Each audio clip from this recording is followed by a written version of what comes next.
таланттуу жаштардын билимге болгон шыктануусун арттыруу, колдоо көрсөтүү жана жаңы муундун заманбап адистерин даярдоо максатында эл үмүтү эл аралык стипендиясы негизделди.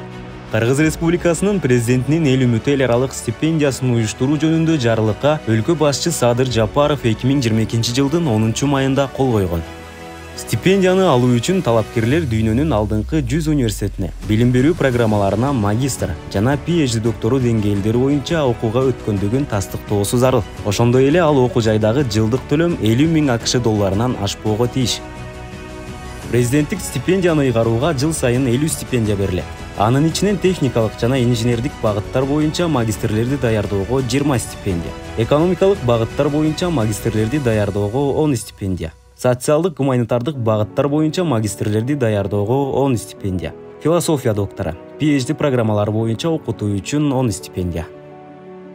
2022-жылы эл үмүтү эл аралык стипендиясы республикалык комиссиянын чечими менен 9 талапкерге ыйгарылса, 2023-жылы 17 талапкерге берилди. Жаштардын чет жакта билим алуусуна колдоо көрсөтүүнү көздөгөн президенттик эл үмүтү эл аралык стипендиясы Кыргыз Республикасынын президентинин фондунун каражатынан бөлүнүп берилет. Белгилей кетсек, билим берүү жана илим министрлиги тарабынан 2023-жылы эл үмүтү эл аралык стипендиясына талапкерлердин документтерин онлайн кабыл алуу үчүн атайын сайт иштелип чыккан.